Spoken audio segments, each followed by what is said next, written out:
सभी प्रेम से बोलो भगवान श्री कृष्ण की जय। राधा रानी की जय। हमारे YouTube चैनल त्योहार गाइड पर आप सभी का स्वागत है। इस वीडियो में हम बताने जा रहे हैं कि राधा की मृत्यु कैसे हुई थी। हम सभी को पता है कि गंधारी के श्राप के चलते जैसे ही द्वारका नगरी डूबी, श्री कृष्ण ने भी अपना देह त्याग दिया।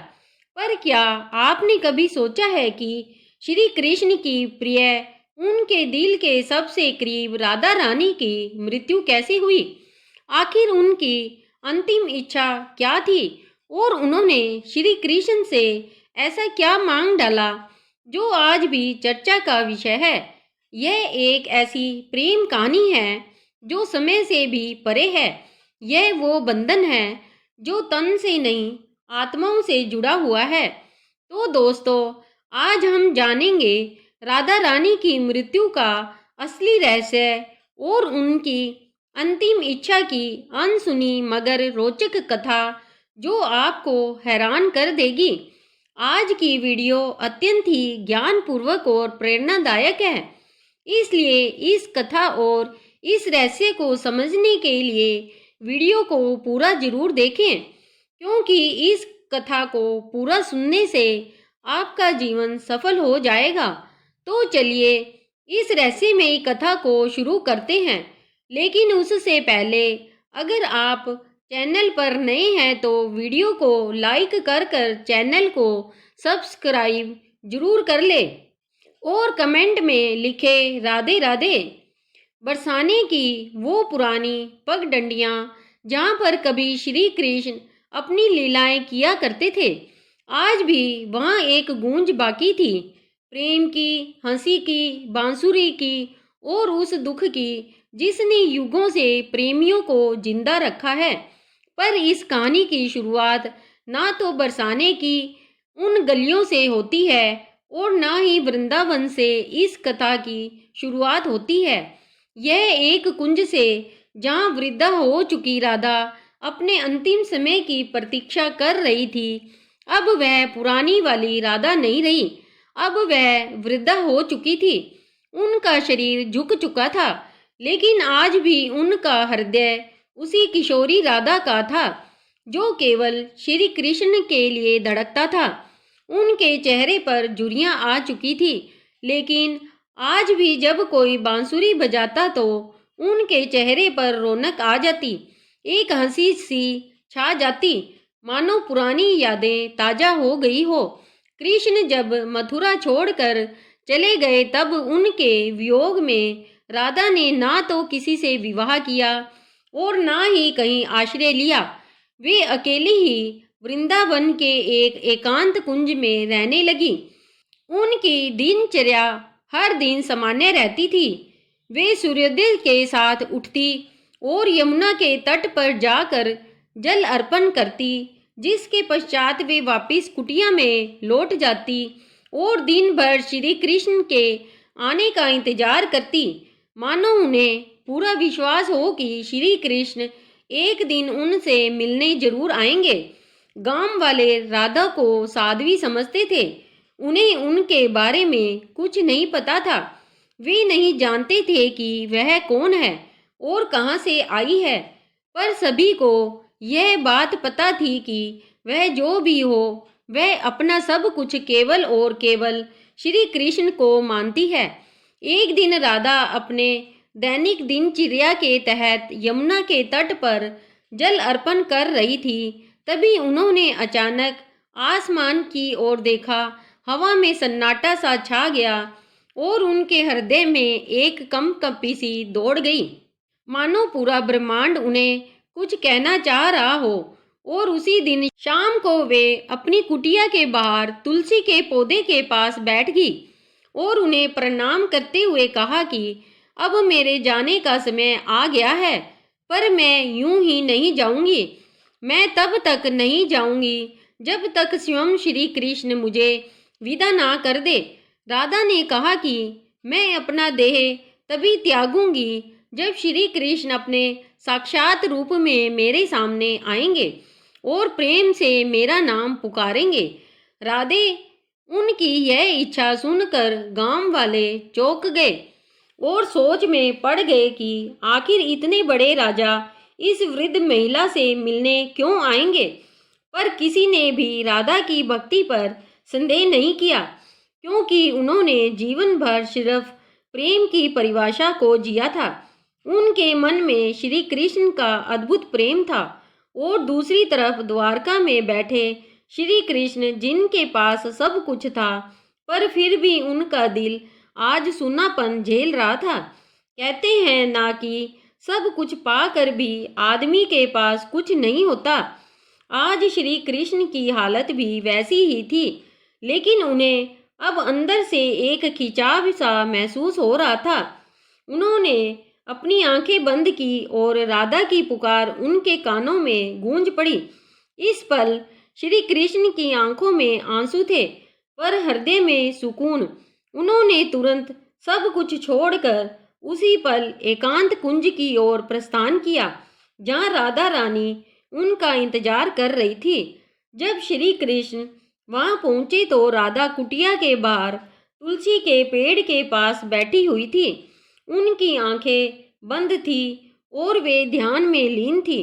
कृष्ण ने धीरे से कहा, राधे। ये शब्द सुनकर राधा की आंखें खुली और उनके चेहरे पर एक चमक छा गई। उनकी आंखों में वह प्रेम था जो ना कहा जा सकता था और ना ही छुपाया जा सकता था। राधा मुस्कुराई और श्री कृष्ण से कहा, प्रभु, अब मेरे जाने का समय आ गया है। अब मेरी आत्मा केवल विश्राम चाहती है। यह सुनकर श्री कृष्ण ने राधा का हाथ थाम लिया। अब राधा की सांसें धीरे धीरे धीमी होने लगी और उन्होंने वहीं तुलसी के पेड़ के नीचे अपने प्राण त्याग दिए। किंतु यह अंत नहीं था। इसी पल वह रहस्य ने जन्म लिया जिसे सुनकर आप चौंक जाएंगे।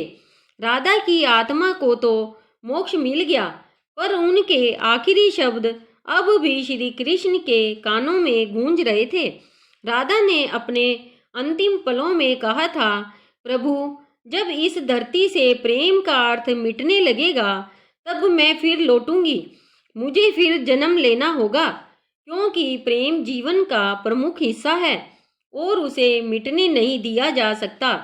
जहाँ राधा ने अपनी देह त्यागी थी, वहाँ एक नया पौधा उगाया जो तुलसी से भी अधिक उज्जवल था, मानो कोई स्वर्गीय पौधा हो। गांव के लोग उसे राधा वृक्ष के नाम से पुकारने लगे और वहाँ पूजा पाठ करने लगे। पर किसी को नहीं पता था कि उस पौधे के नीचे एक रहस्य पल रहा था। वह रहस्य था राधा के पुनर्जन्म का, जो आपको चकित कर देगा।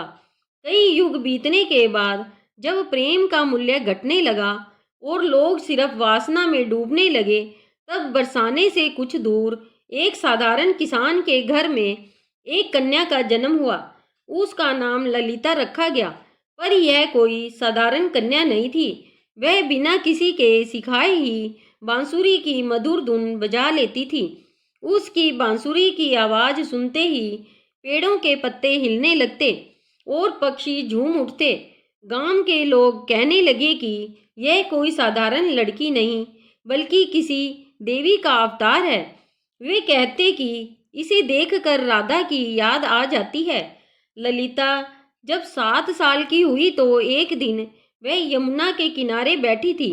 उसी वक्त एक संत वहां से गुजरे। उन्होंने ललिता को देखा और जब उसकी आंखों में झांका तो वे मंत्रमुग्ध हो गए। उन्होंने कहा, वही आंखें, वही चंचल मुस्कान, राधा तुम लौट आई। ललिता को अक्सर सपने में एक सुंदर श्याम वर्ण पुरुष दिखाई देता था, जो कोई और नहीं बल्कि श्री कृष्ण ही थे। वे कुछ नहीं बोलते, बस बांसुरी बजाते रहते। उस बांसुरी की धुन ललिता के दिल को छू जाती। एक दिन ललिता ने अपनी माँ से पूछा, माँ, यह प्रेम क्या होता है? माँ ने जवाब दिया, तू अभी बच्ची है, तुझे प्रेम का क्या पता। ललिता चुप हो गई, लेकिन उसकी आंखों में एक पुराना दर्द था, मानो उसने यह सवाल पहले भी किसी और जन्म में पूछा हो।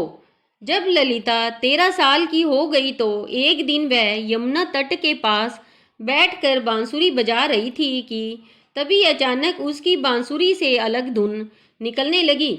वही धुन जो श्री कृष्ण उनके सपनों में आकर बजाया करते थे। अचानक वहाँ की जमीन थोड़ी सी फटी और एक मूर्ति सी दिखाई दी। ललिता ने उस मूर्ति को निकाला। वह मूर्ति एक स्त्री की थी जिसने बांसुरी पकड़ी हुई थी। जैसे ही ललिता ने उस मूर्ति को अपने हाथ में उठाया, उस मूर्ति से एक दिव्य आवाज निकलने लगी जिसने कहा, तुम लौट आई राधे। ललिता चौंक गई। आखिर यह कौन थी और क्यों उसका नाम राधे पुकारा जा रहा था? तो चलिए जानते हैं अब आगे की कथा, जो और भी रोमांचक और रहस्यमयी है। लेकिन उससे पहले अगर वीडियो अच्छी लग रही हो तो इसे लाइक करें, कमेंट में राधे कृष्ण जरूर लिखें। उस दिन के बाद ललिता का व्यवहार बदलता जा रहा था। अब वह गहराइयों में सोचने लगी थी। वह जानना चाहती थी कि वह कौन है और उसका जन्म क्यों हुआ है। आखिर क्यों उसे प्रेम और कृष्ण जैसे शब्द इतना आकर्षित करते हैं। उसी दौरान एक संत हिमालय से कई वर्षों की तपस्या कर बरसाना लौट रहे थे। जब उन्होंने ललिता को देखा तो वे स्तंभ रह गए। वह बोले, युगों पहले मैंने यही आंखें राधा की देखी थी। कन्या, तुम इस युग की नहीं हो। तुम्हारा जन्म किसी उद्देश्य से हुआ है। ललिता ने पूछा, कौन सा उद्देश्य? तब उस तपस्वी संत ने अपनी आंखें बंद कर जवाब दिया, अभी के युग में प्रेम केवल एक शब्द बनकर रह गया है। तुम्हें उसे फिर से जीवन बनाना है। अब बरसाने की गलियों में एक नई कथा जन्म लेने वाली थी। दरअसल यह कथा नई नहीं बल्कि पुरानी थी। राधा के पुनर्जन्म की कथा। अब ललिता किशोर अवस्था में पहुंच चुकी थी। अब उनके मन में विचित्र सी बेचैनी थी, मानो कोई उन्हें पुकार रहा हो।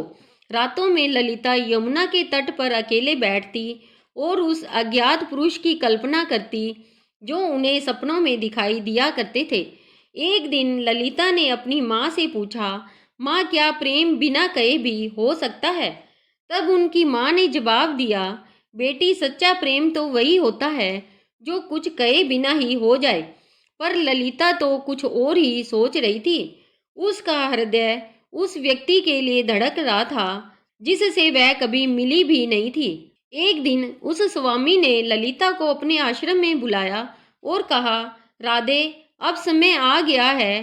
कृष्ण इस युग में जन्म ले चुके हैं, पर इस युग में उन्होंने एक ब्राह्मण के रूप में जन्म लिया है और तुम्हें उन्हें ढूंढना पड़ेगा। यह सुनकर ललिता खुशी के मारे झूमने लगी, क्योंकि जिस पल का उसे इंतजार था वह आने वाला था। पर एक समस्या थी, ललिता श्री कृष्ण को पहचानेगी कैसे? तब उस संत ने कहा, जब वे तुम्हारे सामने आएंगे तो तुम खुद ही उसे पहचान लोगी। पर ध्यान रखना, इस बार परीक्षा और भी ज़्यादा कठिन होगी, क्योंकि अब युग बदल चुका है। अब तुम्हारा प्रेम व्यक्तिगत नहीं रहा, बल्कि अब तुम्हें लोगों और समाज का सामना करते हुए पूरे संसार को प्रेम का अर्थ समझाना होगा। अब श्री कृष्ण पुनर्जन्म ले चुके थे और एक नव युवक साधु के रूप में थे जिनका नाम अनंतानंद था, जो लोगों को उपदेश दिया करते थे। पर कोई नहीं जानता था कि असल में अनंतानंद है कौन। वे जब प्रवचन देते थे तो प्रेम की ऐसी वाणी बोलते थे कि लोग रो पड़ते थे। वे कहते थे, प्रेम केवल शरीर का नहीं बल्कि आत्मा का संबंध है। प्रेम का अर्थ ही है त्याग और समर्पण। पर अंदर से वे भी अधूरा सा महसूस करते थे। वे भी हर रात यमुना के तट पर जाकर बैठ जाते और उस अज्ञात स्त्री के स्वप्न में खो जाते। अब एक दिन संत के आदेशानुसार ललिता अपने माता पिता को प्रणाम कर अकेले ही अपने उस अज्ञात प्रेम की तलाश में निकल पड़ी। उनके हाथ में केवल एक छोटी सी बांसुरी थी और मन में दृढ़ निश्चय। वे गांव गांव घूमती, कभी कथा सुनती तो कभी कई साधुओं से मिलती, इस उम्मीद में कि उसे उनका प्रेम मिल जाए। पर किसी साधु में वह तेज नहीं था जिसकी तलाश ललिता को थी। एक दिन उसे एक वृद्ध महिला मिली जिसने उससे पूछा, बेटी तुम इधर उधर क्यों भटक रही हो? तब ललिता ने कहा, मुझे किसी की तलाश है। उस वृद्ध महिला ने ललिता में राधा का सा तेज देखा और उसे सुझाव दिया, बेटी तुम अपनी यह बांसुरी बजाओ, जो तुम्हारे लिए बना होगा वह स्वयं ही धुन सुनकर तुम्हारे पास खींचा चला आएगा। जिसके पश्चात ललिता ने ऊंची पहाड़ी पर चढ़कर अपनी बांसुरी बजाई और ठीक उसी पल उससे कई मील दूर अनंतानंद की आंखें भर आई। ललिता अब तक 8 गांव पार कर चुकी थी। हर गांव में वह अपनी बांसुरी बजाती, मगर अब तक उसे वह नहीं मिल पाया था जिसकी उसे तलाश थी। ललिता को अनंतानंद के आसपास होने का एहसास होता, मगर वह उसे ढूंढ नहीं पा रही थी। अब वह थक चुकी थी, जिसके बाद उसने प्रण लिया कि यदि अगली पूर्णिमा की रात तक उसे वह नहीं मिला तो वह यमुना में कूदकर अपनी जान दे देगी। उस दिन आखिरी बार ललिता ने बांसुरी बजाई। उसकी धुन वैसी ही थी जो किसी को अंदर तक भिगो दे। उसी पल हिमालय में बैठे अनंतानंद को वह ध्वनि सुनाई दी।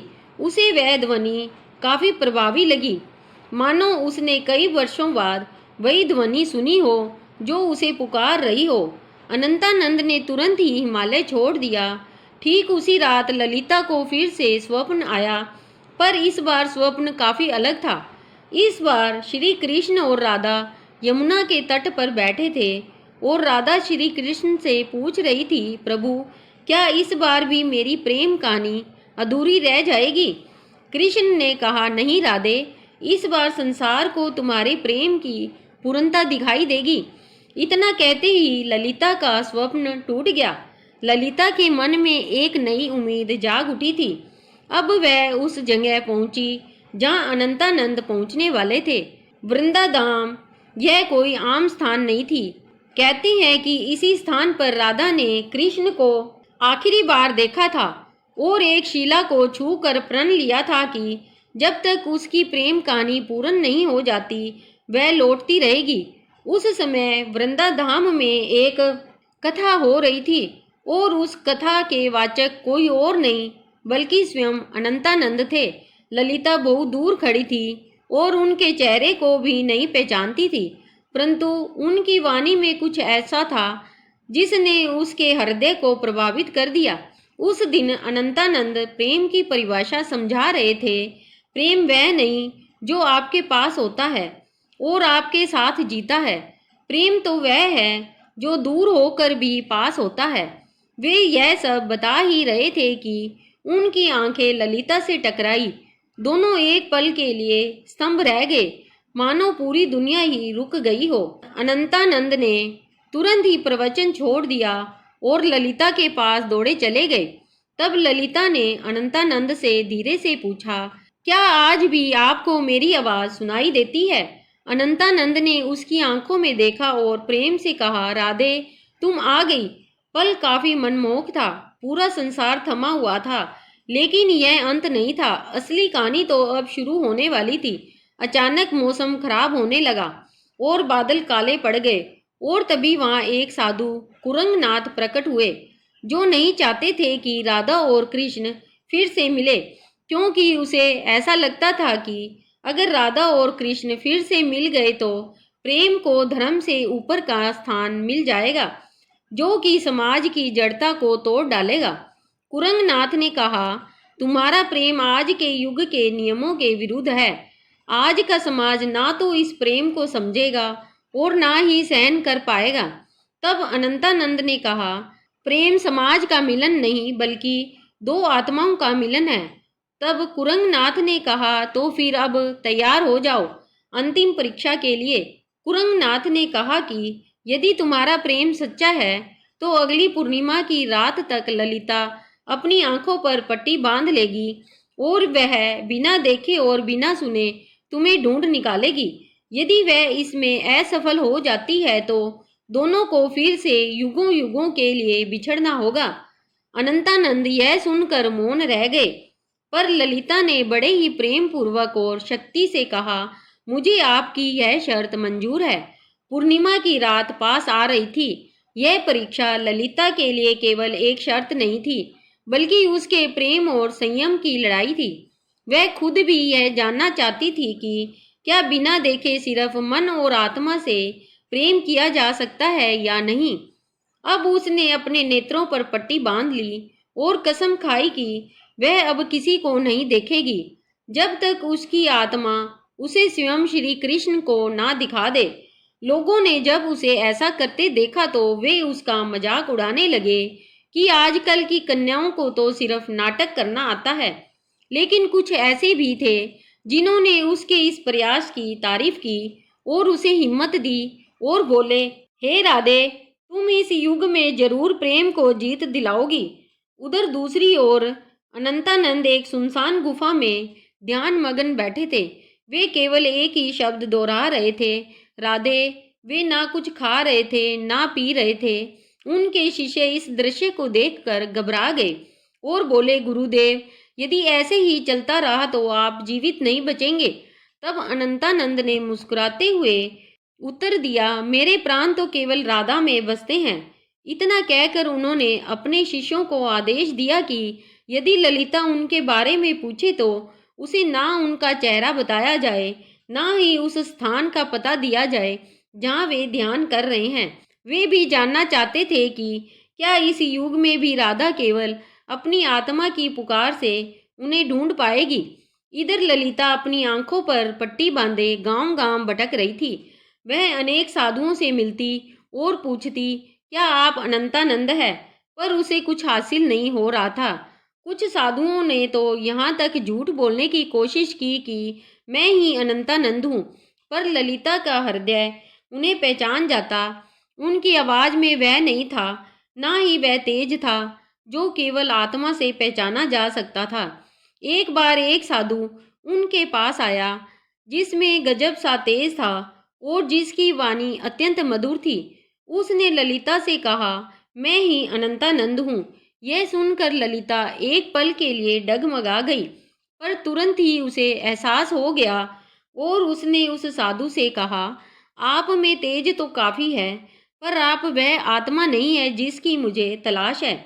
उसी क्षण उस साधु ने अपना वेश बदल लिया। दरअसल वह कुरंगनाथ ही था जिसने भ्रम फैलाने के लिए ऐसा किया था। अब कुरंगनाथ ने क्रोध में कहा, तू अब तक नहीं टूटी, आखिर किस प्रेम की बात करती है तू। इतना सुनकर ललिता ने कहा, मेरा प्रेम इस युग के बंधनों से मुक्त है जिसे शब्दों में समझाना असंभव है। इतना सुनकर कुरंगनाथ वहां से चला गया।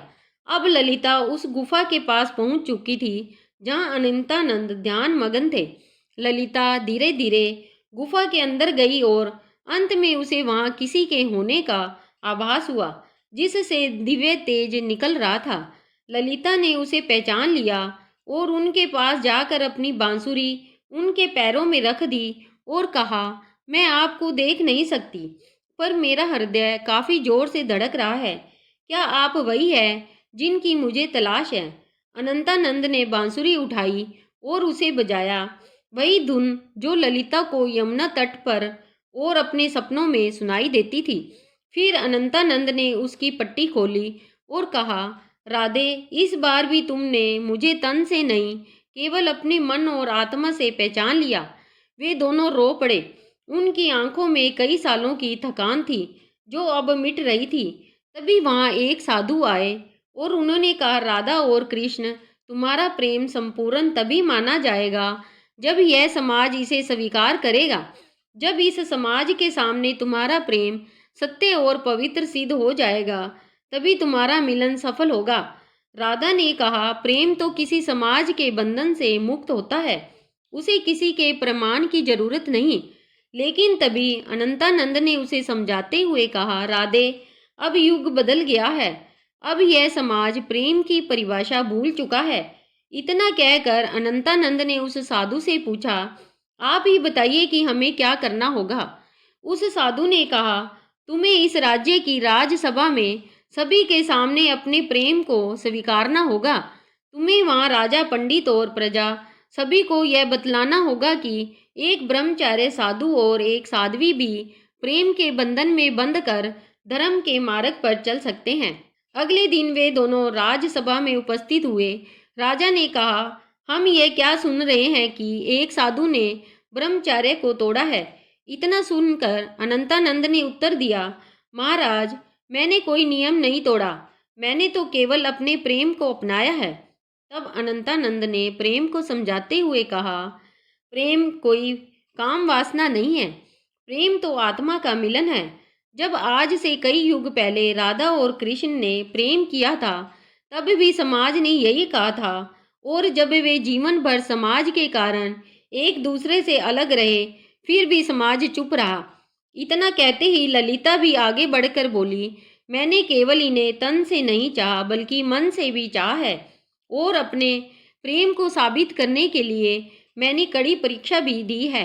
और इसी दौरान ललिता ने कुरंगनाथ की वह कठिन परीक्षा के बारे में सबको बताया। इतना सुनकर राजा और सभा मौन रह गए। सबको राजा के फैसले का इंतजार था।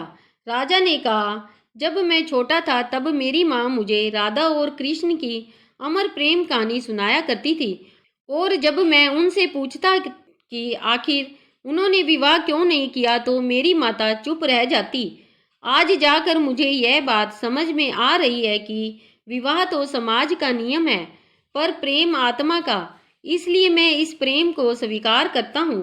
तब से प्रेम की एक नई परिभाषा लिखी गई और कई युगों पश्चात राधा और कृष्ण का मिलन फिर से संपूर्ण रूप से हो पाया। दोस्तों, अब हमारी कथा यहीं पर समाप्त होती है, लेकिन अगर आपको यह कथा अच्छी लगी हो तो कृपया करके वीडियो को लाइक करें और चैनल को सब्सक्राइब कर ले। ये आपके लिए तो एक पल का काम है, पर इससे हमारी काफ़ी मदद हो जाती है। धन्यवाद। हरे कृष्णा हरे कृष्णा हरे कृष्णा।